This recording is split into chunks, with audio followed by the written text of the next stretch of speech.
the writer sort of did loosely base Palmer on a true story, a real Hmm. high school athlete who, ended up committing a crime, going to jail, coming out. The character of Sam, the writer will be the first to tell you. In the hours that I've known. Do you know when my mama's coming back? He's gonna have to go in the system. There's something seriously wrong with that kid. Would you set me free? How did you end up in prison? Don't matter. I did what I did. Hi. Sure. How's it going? All right. I love the artwork you have behind you. Thank you, man.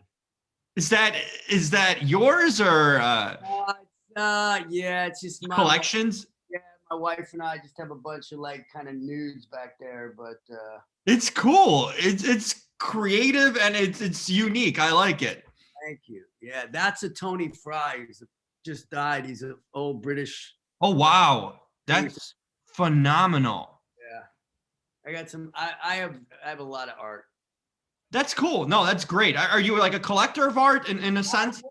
I was a big collector before I had kids, and I had to choose between like selling a bunch of things or buying a house.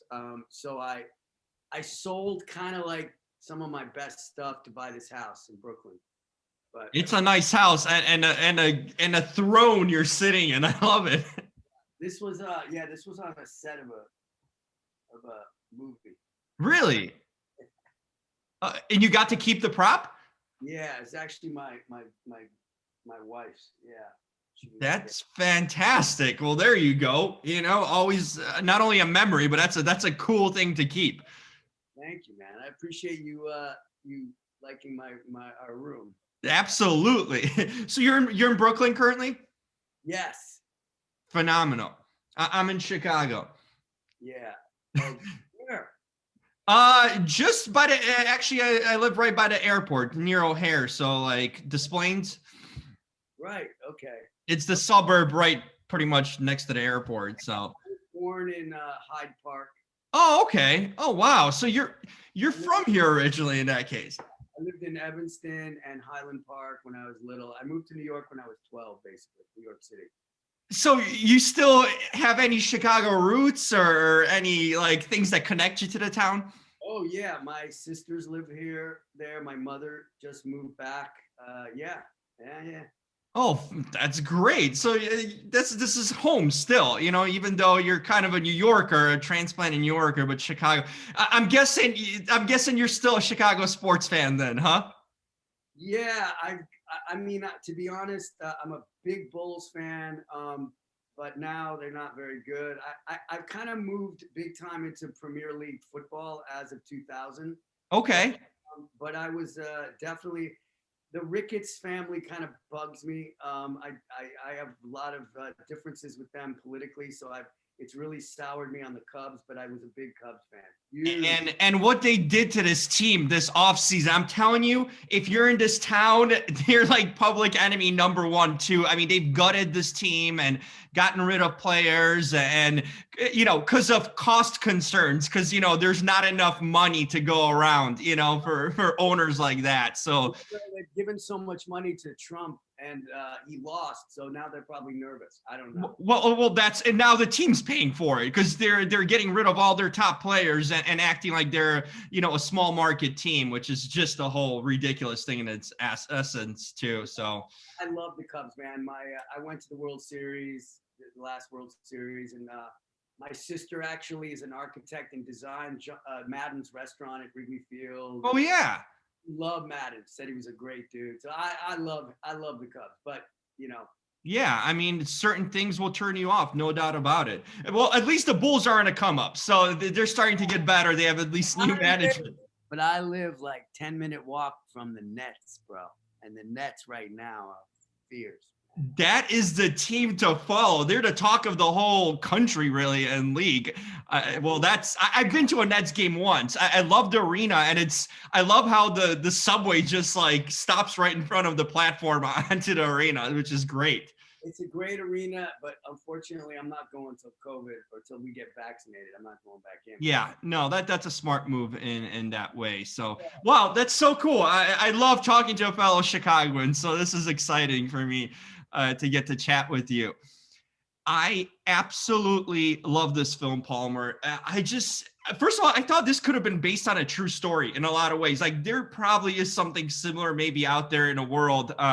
Just the story, the characters in itself. I mean, what was the first thought when you were kind of approached with the script that you thought of that you took away from it? Because there's so many layers and things to pluck away.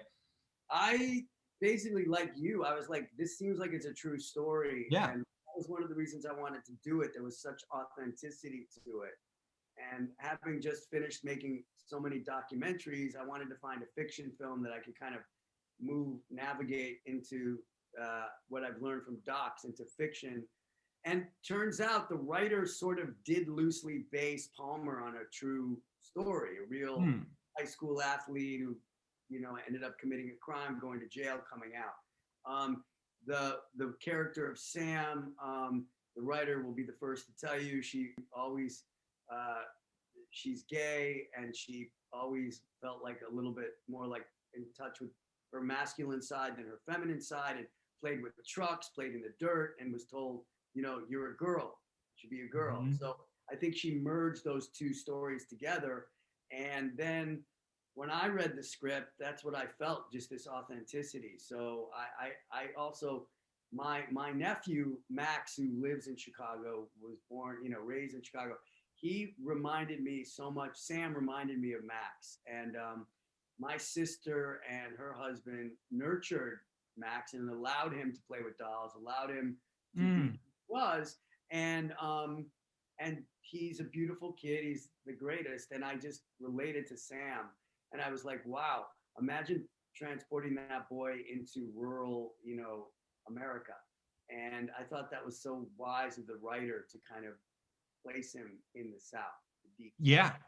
No, I think that's a big key of the story too. What kind of, it makes you think of real life situations, because Sam, in a sense, was lucky that he came from a very tough, parenting upbringing, but he had people that loved him. You had Miss Maggie and Palmer and Miss Vivian. I mean, he had people who looked over him, and it made me think about children that are growing up in maybe similar situations that don't have these protective figures around them, that kind of might just have the mother or the kind of the stepfather, if you want to call them, figures, without those nurturing people in their lives. And how different could their lives end up if they didn't have these protective figures? I mean, did that cross your mind too, these kind of thoughts about certain things like that? How, certain people shape you who you are and allow you to become who you are. But if you're not in that situation, then it could totally damage you in a lot of ways too.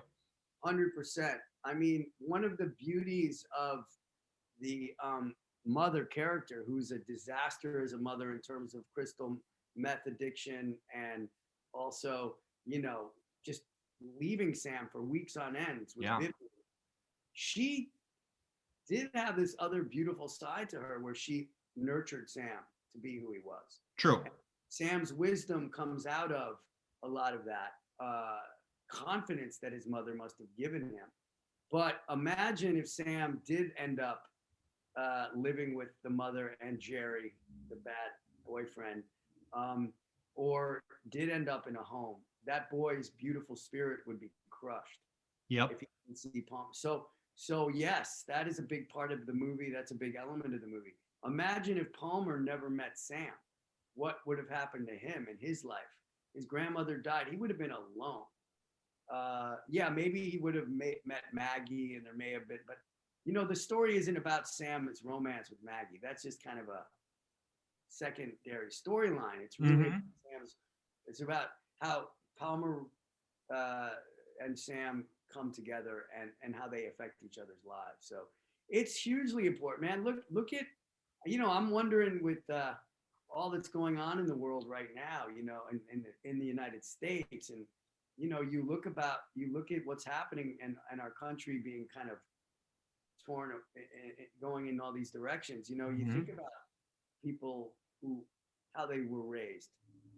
how they Yeah. were, what they were raised to taught to believe in. You know, why do 35 million Americans not believe that the election was legitimate? Because they're being told it by these. I mean, what? How does a person not look at reality? So, is it because of the upbringing? I'm curious myself in that, and that's a story that maybe I'll tell in my next documentary. But That's a story in itself. Yeah. Where did these perspectives arise from? Like, what's the root of it to make you strongly believe in something so much, even there might not be no factual evidence to back it up? But how do you kind of, I mean, but then you also answer, how do cults happen? How do people fall into cults, and how do they become, so they believe in something like that? So it's this human psyche, part of it that's almost interesting to explore. How do people kind of believe things that aren't really real in essence, this falsehood? yeah, and I wonder how much parenting affects that. True. But I also know the power of, Facebook and the power of the dopamine and the power of joining a movement, and that's a lot of what we're figuring that stuff out, right? Mm-hmm. I wondered, when I see Justin in this role, and by the end of the movie, I'm like, I can't think of anyone who would have played it the way he did. And did you ever, early in the process, was he attached to the project? Did you ever consider, was there any other actor that you really considered or had maybe as a backup if Justin wouldn't pick? Because I think without Justin, and obviously the boy who plays Sam, this is a whole different movie in so many ways. How important was the casting? Because I mean, these two, you get this casting different. It's like I said, different movie. They were crucial to this, and their chemistry and their connection and how they made it authentic. So, was there anyone in mind besides Justin, or this is who you wanted all along? Because him and the boy who played Sam really make this movie just come alive. It's their movie. Well, I mean, I had the movie God smiling down upon me because originally I was going to make this movie a year earlier. I hadn't locked necessarily another actor, but I had a couple people we were circling that were possibilities that were not Justin. I was about to go into production, I thought, with one of these other actors, and it didn't work out. And then everything fell apart, and I was making a documentary, And We Go Green, with Leonardo DiCaprio, and his editors read the script, and they suggested Justin, and I was like, how did we not even think about him? He's from Wow, who suggested Justin? Leo's man, actually Jennifer Davison, who works with Leonardo DiCaprio. Wow. She read the script, and so she sent him the script, and he was on tour, which was not a good thing because he was about to go. He was on tour for like 8 months more. So I knew if I did want Justin, it was going to be like 8 long, more probably 10 months, because he's going to need, anyway. He read the script. He started talking to me. We started this kind of dance, as we call it, when you're courting someone. Yep. And eventually it worked, and he said, like, the one condition is that we find the right boy, and we can't start shooting till we know we have it. So no kidding, bro. I've been looking for this boy for years, I said. And the boy that I had found that the year before, had grown too much, so I had to kind of start over. And, wow.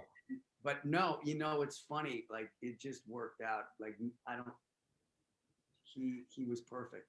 How did is that one of those things you kind of know right away when you see the tape or you see the audition, like you get that feeling of like, because you've been in the game for so long, I mean, acting wise and just directing too, do you know when is the right person, when you see him right away, kind of a thing? No, I didn't know Ryder was it. Actually, I almost didn't call him back. Mm-hmm. He was too young. He was 7. He was a Weisenheimer. I thought, this kid has no focus, but I didn't know. And then Justin is like, we need at least 6 actors, and I had 5, and I threw Ryder in at the end. Now, as soon as Ryder and Justin read, that was pretty clear. Uh-huh. But it's, you know, when I saw Justin reading against other people, you know, I was like, this is our guy. But yeah, no, look, man, casting is everything. And you know, the reason a lot of movies stink is they screwed up the casting. Mm-hmm. It makes a huge difference. If I screwed up Sam or Palmer, I don't think you'd be wanting to have a Zoom podcast with me right now. It'd be a different movie. Like I said right away, I mean, it's totally on the actors who make it come alive and make it real. You know, I wanted to ask you to tie in like little, I'll put a spoiler mention to tie in little loose ends. Did they move in with Maggie eventually? Because I'm wondering, like, where were they packing to move in? And I'm guessing that relationship kind of developed and blossomed between them. It's kind of like a curious part I had at the end. I'm like, ooh, just to make everything feel good. I'm like, I hope they're moving in with Maggie at the end too. And he got the custody too. Yeah, they were not moving in with Maggie. Oh. But they were moving in with Maggie in the original script.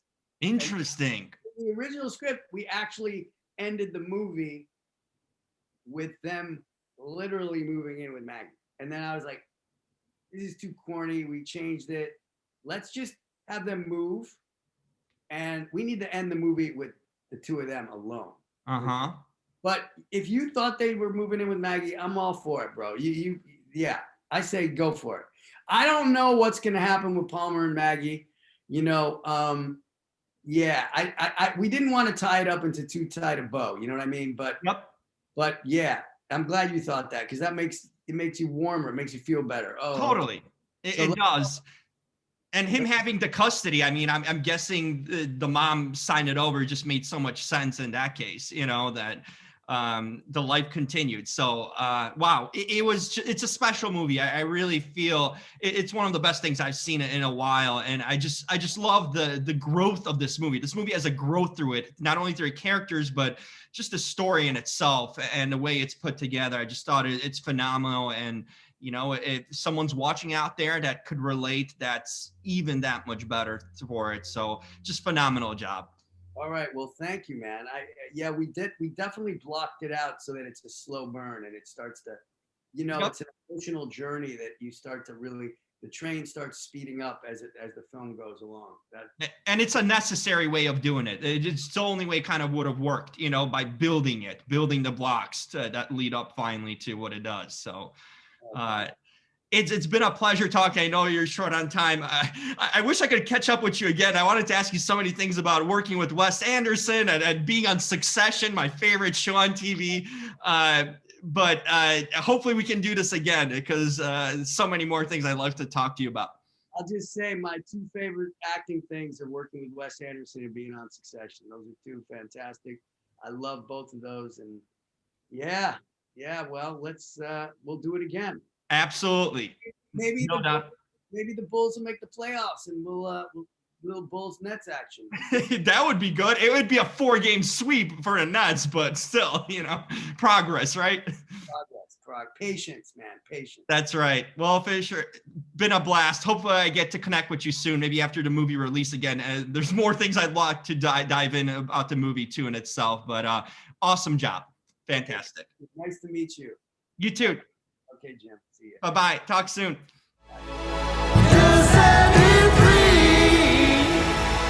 I will not abandon that boy.